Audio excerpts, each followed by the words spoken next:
What's up, Lego builders? Welcome back to Coconut Brick Studios for a truly exciting video. Today caps off my Building Umbara series. You are going to be seeing the finished product of over 2 months of hard work. To give you guys some specs before we dive in, the MOC is just over 2 feet wide and about 5 feet long and has around 20,000 pieces. I'm not 100% on the piece count just because I had to use so many pieces. I used most of the pieces for Naboo, and that MOC was about 15,000 pieces. And I had to order in a ton of black parts and a ton of new pieces for this MOC. So it could be anywhere from 20 to 25,000 parts. One more thing before we dive into the finale, I want to show you guys this awesome t-shirt I'm wearing. This brickhead design is the newest design to drop on my Coconut Brick Studios merchandise store.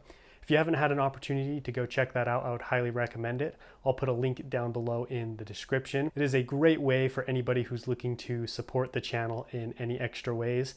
The funds earned from that store go a long way to supporting my channel. In fact, I was able to pay for 2 packages worth of parts from my merchandise store for this Umbara MOC, which is awesome. So for those of you who made purchases, I am truly grateful. That aside, I think it's high time we went and took a look at Umbara.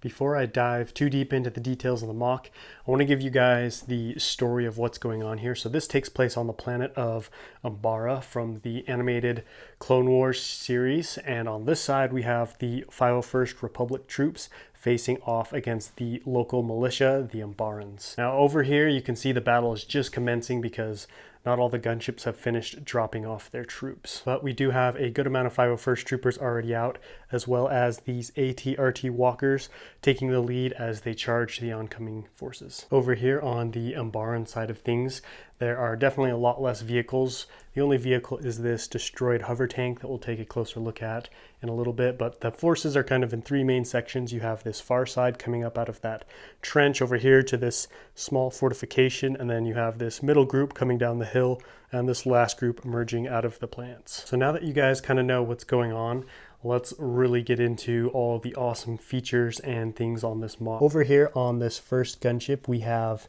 Anakin Skywalker, Captain Rex right here, and then in the back we have a custom 5s and a custom hard case. These minifigures look incredible. I bought them off of Clone Army Customs, and they're kind of leading the charge out of that gunship with another clone trooper jumping out behind. This very back gunship has got more clone troopers piling out. This guy's also right in the middle of jumping out. And then this last one is still coming in for a landing. That's why it's up in the air.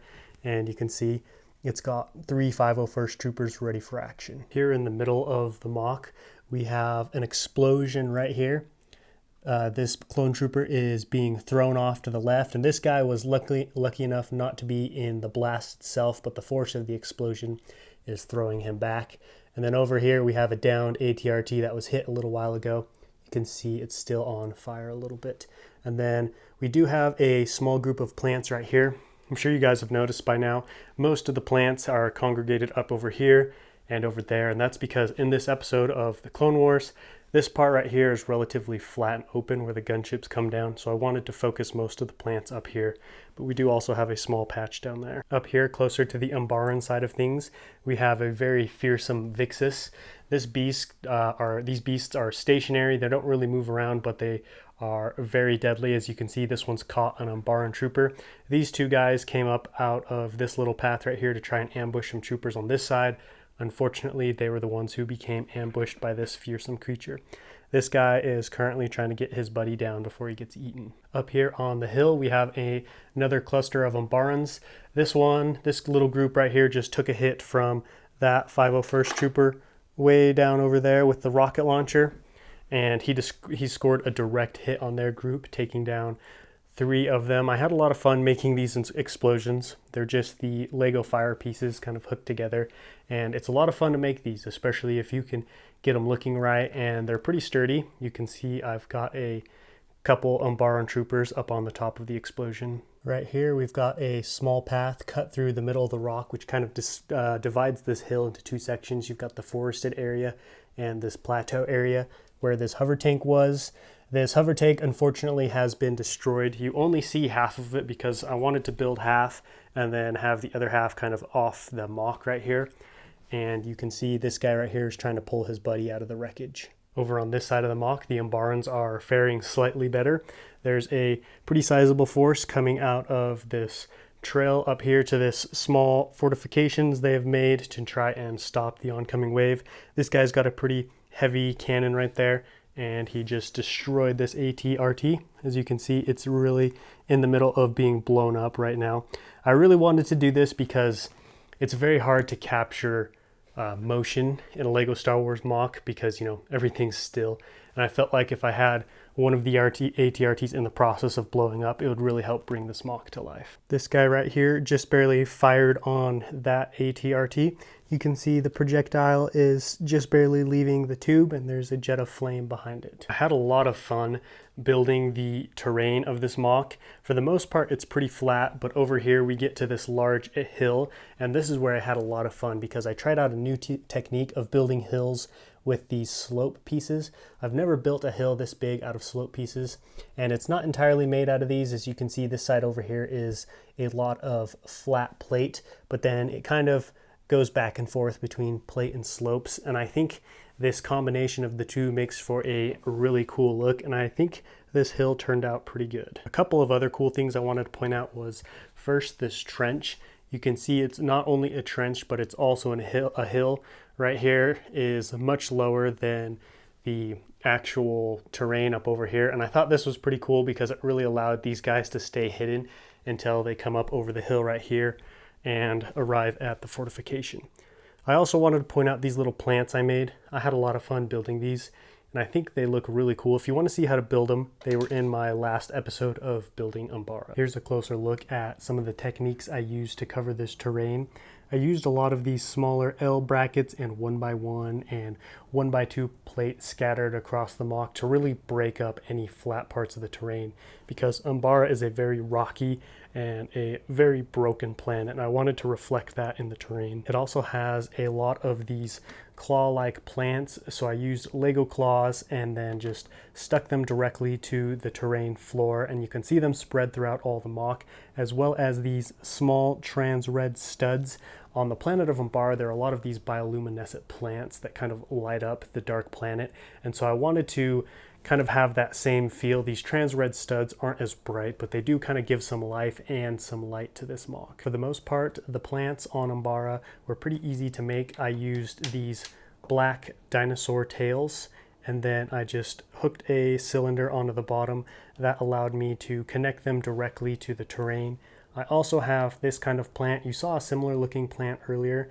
This one, however, is covered in these black levers. These are to represent seeds or spores. So when the plant matures and, you know, it's shaken or it gets windy, the spores fall off and they kind of spread throughout the planet to help the plant grow and thrive. So that's pretty much everything I wanted to show you guys for this MOC. I really hope I did it justice. I hope you guys can see it okay. It is kind of tough to film because this black terrain eats up so much light that I have to light it up fairly well for you guys to see. The only problem with that is you can see in contrast these gunships are so white that they start to glow a little bit. So I had to find kind of a happy medium between the two where these gunships aren't glowing bright white and this terrain isn't impossible to see. But like I said, that about wraps up this MOC, so let's go hit that outro. Well, I hope you guys enjoyed the finale of this building series. I can't believe it's over already. Seems like just yesterday I was announcing this MOC. Now that this finale is over, a lot of you guys are probably wondering what's next for Coconut Bricks and his channel. I have another large MOC planned, and so stay tuned for a video coming very soon that will give you an update on some upcoming projects and when I'm going to be starting my next big MOC. Before I wrap up this video, I want to give a huge thank you and shout out to all you guys who have watched this whole series and supported me along the way. This Umbara series has hands down been the most popular series I've put out on my YouTube channel, garnering hundreds of views, tons of comments, and tons of likes. And none of that would have been possible without you guys. So I really appreciate that, and I look forward to getting to know you guys and interacting with you guys over future projects. If any of you guys have any questions about this MOC or anything in general, feel free to let me know down in the comments, and I'll do my best to answer them. And if you're new to this channel, please consider subscribing, because I have some very exciting things planned that you won't want to miss out. But until next time, happy building.